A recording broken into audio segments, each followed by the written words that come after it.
शांति। आज 3/2/2025 3 फरवरी 2025 मीठे बाबा के मधुर मुरली का मुख्य सार है। मीठे बच्चे, आत्मा रूपी ज्योति में ज्ञान और योग का घृत डालो। अपनी आत्मा रूपी ज्योति में शिव बाबा के ज्ञान का और बाबा से जो योग लगाते हैं उस शक्ति का घृत डालो तो आत्मा रूपी ज्योति जगी रहेगी। ज्ञान और योग का कॉन्ट्रास्ट अच्छी रीति समझना है। प्रश्न है, शिव बाबा का कार्य प्रेरणा से नहीं चल सकता, उन्हें तो यहाँ आना ही पड़े। शिव बाबा का कार्य कोई प्रेरणा से नहीं चल सकता, बाबा को इस धरा पर ड्रामा अनुसार आना ही है। तब तो कहा जाता है छोड़ भी दे आकाश सिंहासन। गीत है आज की मुरली से, छोड़ भी दे आकाश सिंहासन। धारणा के लिए मुख्य सार है। पहला नंबर, याद के बल से अपनी कर्मेंद्रियों को शीतल और शांत बनाना है। फुल पास होने के लिए अच्छी तरीके से बाबा को याद कर पावन बनना है। शिव बाबा के याद के बल से अपने कर्मेंद्रियों को पावन शीतल बनाना है और बाबा को अच्छी तरह से याद करके अपनी आत्मा को सत्व प्रधान पावन बनाना है। दूसरा, उठते बैठते चलते फिरते बुद्धि में हमें क्या रहे कि अब हमारे ये पुराना शरीर हमको छोड़ना है, अब वापस घर, हम आत्माओं के घर शांति धाम जाना है। जैसे बाबा में सब ज्ञान है, जैसे शिव बाबा में सारा ज्ञान है, ऐसे ही मास्टर ज्ञान का सागर आम बच्चों को भी बनना है। वरदान है, कंबाइंड स्वरूप की स्मृति द्वारा श्रेष्ठ स्थिति की सीट पर सेट रहने वाले सदा संपन्न भव।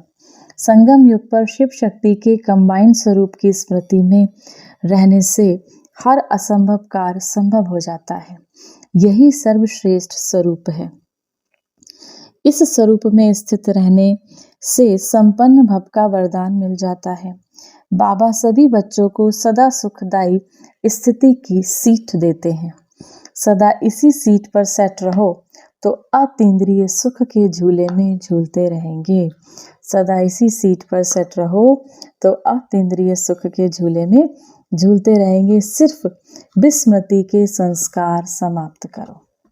स्लोगन, पावरफुल वृत्ति द्वारा आत्माओं को योग्य और योगी बनाओ। अपनी पावरफुल वृत्ति द्वारा, पावरफुल वाइब्रेशंस द्वारा आत्माओं को योग्य और योगी बनाओ। अव्यक्त इशारे, एकांत प्रिय बनो, एकता और एकाग्रता को अपनाओ। एक मत का वातावरण तब बनेगा जब समाने की शक्ति होगी। तो भिन्नताओं को समाओ। अब किसी में कोई आदत है, किसी में कोई आदत है, तो बाबा कहते हैं उन भिन्नताओं को समाओ, तब आपस में एकता से समीप आएंगे और सर्व के आगे दृष्टांत रूप में रखेंगे। जब हम सब ब्राह्मण परिवार, बाबा कहते हैं इन भिन्नताओं को अपने अंदर समाओ। किसी में कुछ गुण होगा, किसी में कुछ गुण होगा, बाबा ने हर बच्चे को किसी न किसी गुण स्वरूप चुना है। तो इसको बाबा कहते हैं आपस में समाओ, तब सर्व के आगे दृष्टांत रूप में रखे जाएंगे। ब्राह्मण परिवार की विशेषता है अनेक होते हुए भी एक है। ये एकता के वाइब्रेशन सारे विश्व में एक धर्म, एक राज्य की स्थापना करेगा।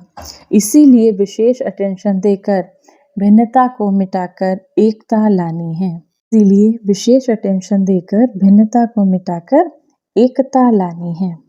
आज की मुरली से सम्मान का अभ्यास करेंगे। मैं मास्टर ज्ञान की सागर आत्मा हूँ। मैं मास्टर ज्ञान की सागर आत्मा हूँ। 1 मिनट के लिए ज्ञान के सागर परम पिता परमात्मा शिव बाबा की याद में अपने मन बुद्धि को स्थिर करेंगे। उस परमात्मा को याद करेंगे जो हमारे लिए इस धरा पर आए और हमें इस पवित्र ज्ञान की दिव्यता से भरपूर किया, हमें इस रुद्र ज्ञान यज्ञ में सहयोगी बनाया। आइए आज हम करेंगे मधुबन के उन चारों धामों के दर्शन। सर्वप्रथम मैं फरिश्ता मधुबन के उस पवित्र आंगन में, पांडा भवन में प्रवेश करता हूँ। सर्वप्रथम मैं फरिश्ता बाबा की समाधि के समक्ष खड़ा, बाबा से शांति की किरणें स्वयं में भरकर मैं फरिश्ता धीरे धीरे बढ़ा हिस्ट्री हॉल की तरफ। हिस्ट्री हॉल में प्रवेश करते ही मैं फरिश्ता व्यर्थ से मुक्त हो गया।